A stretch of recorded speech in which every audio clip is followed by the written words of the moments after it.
Hello and welcome to the Farming Today podcast with me, Charlotte Smith. In this episode, how wildlife is coping in the drought. The ground is very, very dry, and I suspect that the badgers will not be able to dig for worms as they often do.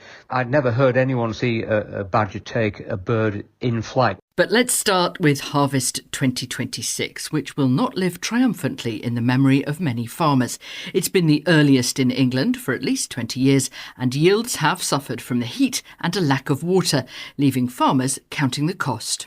All this week we'll be hearing harvest stories from around the UK and asking what impact all this will have on food, prices and the future for British farming. We'll start in the parched southeast of England, where BBC Radio Kent's Dominic King headed to a farm on Romney Marsh and joined Darren Moulding in the combine harvester. Well, I'm watching tons of wheat disappear into the machine as we make our way steadily across the field. And this is some work. Can you explain what's happening in front of us? I can see these massive rotors sort of moving across and a computer to your right-hand side. The computer on the right-hand side tells me everything that the combine is doing. Gives me the moisture of the grind, the load of the engine, so I know whether I go faster or slower. And now the winter wheat is coming out of the back of the trailer. And there's a lot of it. Here is Andy Cragg from Brooker Farms. Hello. Hello, Dom. Am I right, we're a few weeks early for harvest this year? Absolutely, we're about 2 weeks early actually. I mean, on my farm, we've now finished our winter wheat about 13 days before we expect to finish. It's incredible this year. And I was looking at that field earlier and thinking, how many loaves of bread would that possibly be? How many loaves of bread in here that could end up in our houses, in our kitchens? I reckon you've got about 500,000 loaves of bread in here. Well, that's not a lot, actually, because the country consumes about 12 million loaves of bread a day, so this would keep the country going for about 60 minutes. Andy Craig on the harvest in Kent.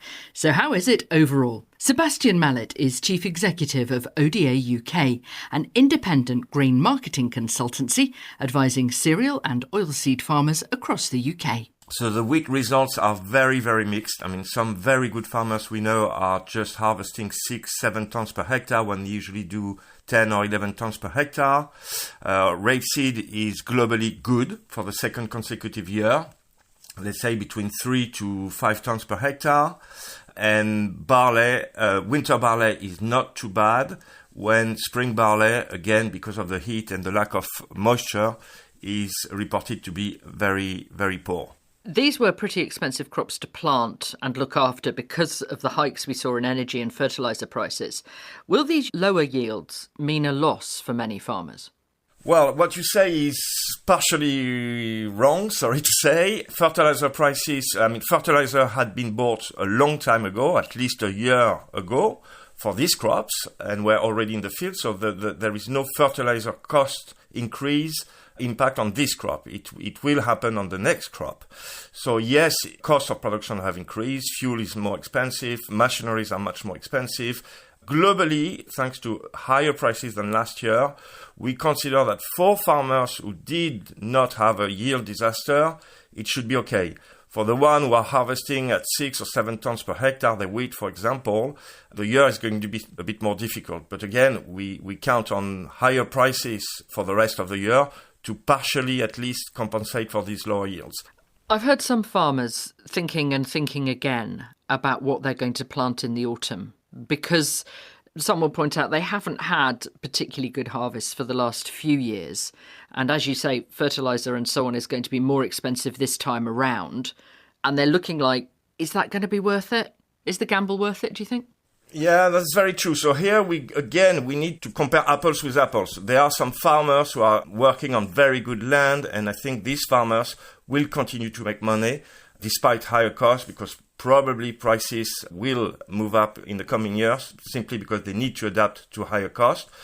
I am much more concerned about farmers who are farming on poor land, light land, stony lands, etc. And for these farmers in the UK, but in the rest of Europe, we hear more and more farmers coming back to grass or selling their farms. We speak also with farm agents, around the UK, and it's very simple. In their entire history, they've never seen so many farms being sold around the UK. Sebastian Mallet. Well, the drought is also hitting nature. The wildlife trusts warn that rivers, lakes and wetlands are under immense strain, leaving animals struggling to survive.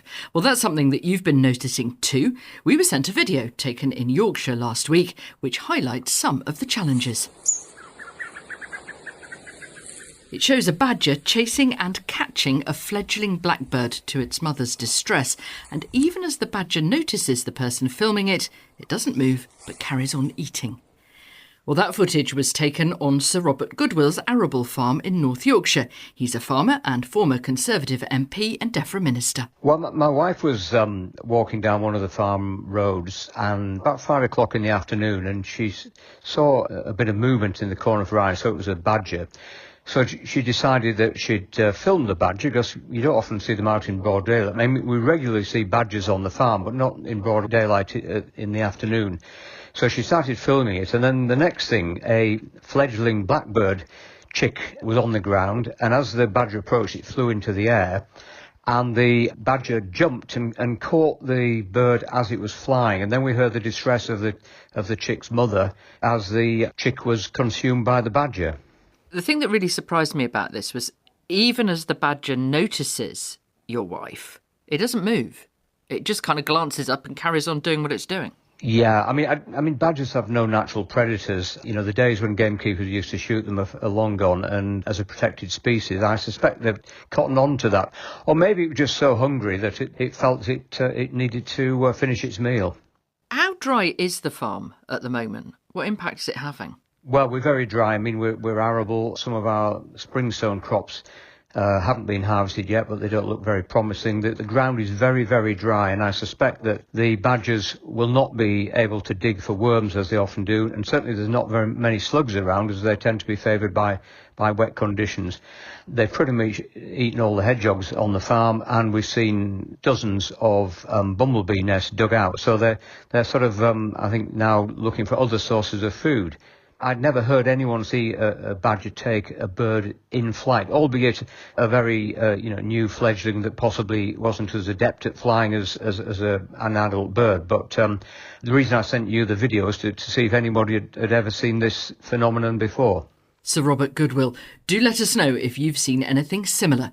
We're farming.today@bbc.co.uk.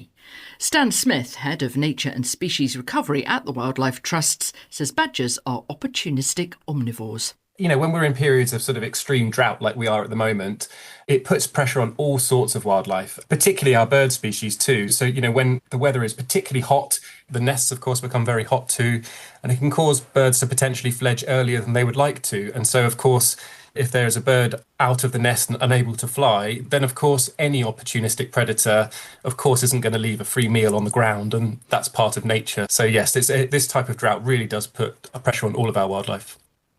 How serious is that pressure now as the hot weather continues and the drought goes on? It's really serious. I mean, of course, wildlife needs, exactly what we need. It needs water, it needs food, and it needs shelter. And, the longer the drought goes on, the more the pressure is put on all three. Of course, as plants start to shrivel up and die, we see less shade for wildlife, less spaces for animals to call their home. We see ponds starting to dry up, which, can affect all sorts of things, from our dragonflies, that need water to breed in, our frogs and things that need to live in these wet habitats. And as this goes on, we could even see, increased heat can reduce the oxygen that we see in our rivers. And if it gets really extreme, we could start to see sort of, fish die-offs and things like that, which we really, really don't want to see. So we really need to think about how we can respond to this drought and how we can make our landscapes more resilient to this type of weather, which unfortunately is likely to become much more common. Let's talk first about the short term. Is there anything we can do to help right now? In the short term, there are some large-scale land management things that really can be done to help with drought, and particularly to reduce the risk of wildfires. On a sort of land management point of view, cutting fire breaks into areas of dense bracken and scrub can really, really help in case a fire does break out to prevent it spreading too far. But even in our own homes and in our own gardens, there's lots that we can do to support wildlife at this time, particularly giving them access to water. So if you do have a pond in your garden, kind of ensuring that it's topped up, or even just leaving a little saucer of water out there for birds to drink from, even if you've just got a little balcony or a window box or something, really, really can make a big difference. And in the longer term, do we need to be seriously looking at how we manage land? We really do. We are a country that receives more rain than nearly any other country in Europe, and yet we're talking about drought here. This is, about holding onto our water, making our landscapes into sponges, which they can be. Our sort of peatlands have been really, really dried out, and encouraging water to sort of re-wet those means they can hang on to water much, much longer. Reconnecting our rivers to our floodplains means that, that water, when we do get it, spreads out onto the land, permeates into the soil, helps to improve our sort of soil resilience, again, allowing to hold on to water and release it much, much more slowly. And of course, trees, native sort of biodiverse woodlands really, really are good for creating shade, creating that microclimate, encouraging moisture under the branches. We really do need to think about increasing our tree cover in this country as much as possible. Not surprisingly, over the past few weeks on this programme, we have talked a lot about water. And one of the things that many different people have mentioned is how we prioritise who gets water when supplies are tight. How would you prioritise it? So I think that prioritising water for nature really can, we can start to reap the benefits from that ourselves by taking interventions which keep water into our grasslands, into our peatlands. Then it releases it slowly, and then there is more water available for everybody. Even if that means taking water away from either domestic users or from farming, and indeed taking land out of farming to re-wet peatland.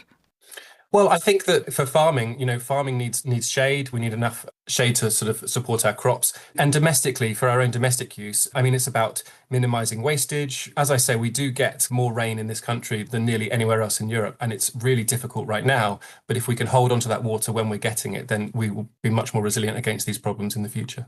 Stan Smith from the Wildlife Trusts. And that's it from us. I'm Charlotte Smith. The producer is Beatrice Fenton, and Farming Today is a BBC Audio Bristol production.